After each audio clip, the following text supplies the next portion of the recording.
آج ہم ایک ایسے موضوع کی گہرائی میں اتر رہے ہیں جو پاکستان میں آج کل ہر جگہ زیر بحث ہے۔ پراپرٹی پر لگنے والا ایک خاص ٹیکس۔ جی، سیکشن 7E۔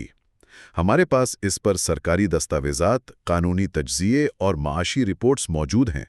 تو آج کوشش یہ سمجھنے کی ہے کہ یہ ٹیکس آخر ہے کیا، اسے کیوں لایا گیا، اس پر اتنی قانونی کھینچاتانی کیوں ہے، اور ہماری معیشت پر اس کے کیا اثرات پڑ رہے ہیں۔ بالکل، اور یہ صرف ایک ٹیکس کی کہانی نہیں ہے، یہ دراصل پاکستان کی معاشی سمت، وفاق اور صوبوں کے اختیارات اور اس سوال سے جڑی ہے کہ ملک میں سرمایہ کہاں استعمال ہونا چاہیے۔ تو آئیے بالکل شروع سے شروع کرتے ہیں۔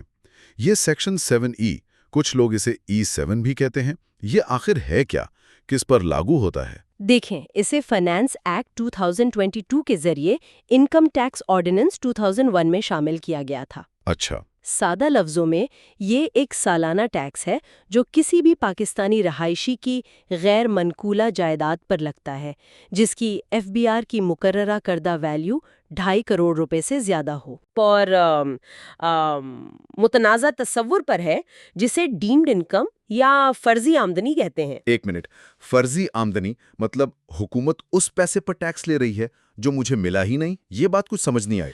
آپ کا سوال بالکل درست ہے، اور یہی اس پر ہونے والی زیادہ تر تنقید کی جڑیں۔ حکومت کا نظریہ یہ ہے کہ اگر آپ کے پاس ایک مہنگی جائیداد ہے تو وہ ایک اثاثہ ہے جو آمدنی پیدا کرنے کی صلاحیت رکھتا ہے، چاہے آپ اسے استعمال کریں یا نہ کریں۔ بالکل، قانون یہ فرض کر لیتا ہے کہ وہ جائیداد آپ کو ایک آمدنی کما کر دے رہی ہے۔ بہت عجیب منطق ہے۔ تو اس فرضی کمائی کا حساب کیسے ہوتا ہے؟ طریقہ کار یہ ہے کہ FBR آپ کی جائیداد کی جو بھی قیمت طے کرتا ہے نا، جی، اس کا 5% وہ سالانہ فرضی آمدنی سمجھا جاتا ہے۔ اوکے۔ پھر اس فرضی آمدنی پر آپ کے انکم ٹیکس سلیب کے حساب سے نہیں بلکہ سیدھا 20% ٹیکس وصول کیا جاتا ہے۔ اچھا، ذرا اس کا حساب لگاتے ہیں۔ اگر ایک پراپرٹی کی FBR ویلیو 10 کروڑ روپے ہے جی، تو اس کا 5% ہوا 50 لاکھ روپے۔ یہ ہو گئی فرضی آمدنی، اور پھر اس 50 لاکھ پر 20% ٹیکس، یہ تو 10 لاکھ روپے بن گئے۔ بالکل صحیح حساب لگایا آپ نے۔ تو 10 کروڑ کی پراپرٹی پر 10 لاکھ روپے سالانہ ٹیکس، جی، یہ تو جائیداد کی کل FBR ویلیو کا سیدھا 1% بن گیا۔ یہ تو بہت بڑی رقم ہے۔ جی ہاں، مؤثر ٹیکس کی شرح تقریباً 1% سالانہ ہی بنتی ہے، لیکن یہ یاد رکھنا ضروری ہے کہ اس میں کچھ چھوٹ بھی ہے۔ اچھا، کیا چھوٹ ہے؟ سب سے اہم یہ کہ آپ کا ایک ذاتی رہائشی مکان اس ٹیکس سے مستثنیٰ ہے۔ ٹھیک ہے۔ اور کچھ دیگر کیٹیگریز بھی ہیں، جیسے بعض غیر مقیم پاکستانی جنہیں اس سے چھوٹ حاصل ہے۔ اوکے، تو اس سے یہ واضح ہوا کہ اس کا ہدف عام آدمی یا ایک گھر کا مالک نہیں ہے، اس کا نشانہ وہ لوگ ہیں جن کے پاس ایک سے زیادہ مہنگی جائیدادیں ہیں یا خالی پلاٹ ہیں۔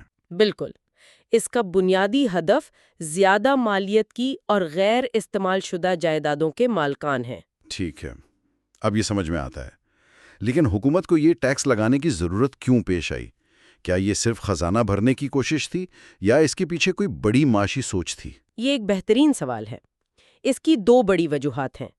پہلی اور فوری وجہ تو IMF کی شرائط اور محصولات بڑھانے کا دباؤ تھا۔ ہمیشہ کی طرح۔ جی، حکومت پر زور تھا کہ وہ براہ راست ٹیکسوں میں اضافہ کرے، اور ریئل اسٹیٹ ہمیشہ سے ایک ایسا شعبہ رہا ہے جہاں سے ٹیکس وصولی بہت کم ہوتی ہے۔ تو یہ ایک آسان ہدف تھا۔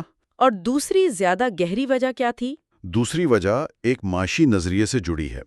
پالیسی سازوں کا ماننا ہے کہ پاکستان میں کھربوں روپے کا سرمایہ ڈیڈ کیپٹل یا مردہ سرمایے کی شکل میں پڑا ہے۔ مطلب لوگوں نے پلاٹ اور فائلیں خرید کر رکھ چھوڑی ہیں جن سے معاشیت کو کوئی فائدہ نہیں ہو رہا۔ بالکل، نہ ان پر کوئی تعمیر ہو رہی ہے، نہ کوئی روزگار پیدا ہو رہا ہے، وہ صرف قیمت بڑھنے کے انتظار میں پڑی ہیں۔ لیکن کیا یہ دلیل درست ہے؟ بہت سے لوگ تو پراپرٹی کو اپنے بڑھاپے کا سہارا سمجھتے ہیں، نہ کہ مردہ سرمایہ۔ آپ نے بہت اہم نقطہ اٹھایا ہے۔ بالکل، ایک عام آدمی کے لیے پلاٹ خریدنا بچت کا ایک ذریعہ ہے، لیکن پالیسی کی سطح پر مسئلہ تب بنتا ہے جب معاشت کا ایک بڑا حصہ سٹے بازی میں پھنس جائے۔ اس ٹیکس کا مقصد جائیداد رکھنے کی لاگت یعنی ہولڈنگ کاسٹ کو بڑھانا ہے۔ جب آپ کو ہر سال اپنی خالی پڑی جائیداد پر 1% ٹیکس دینا پڑے گا تو آپ سوچیں گے کہ اسے خالی رکھا جائے یا کسی پیداواری کام میں لایا جائے۔ تو یہ ایک طرح سے لوگوں کو جائیداد کی ذخیرہ اندوزی سے روکنے اور سرمایہ کو معاشیت کے دیگر شعبوں کی طرف دھکیلنے کی کوشش ہے۔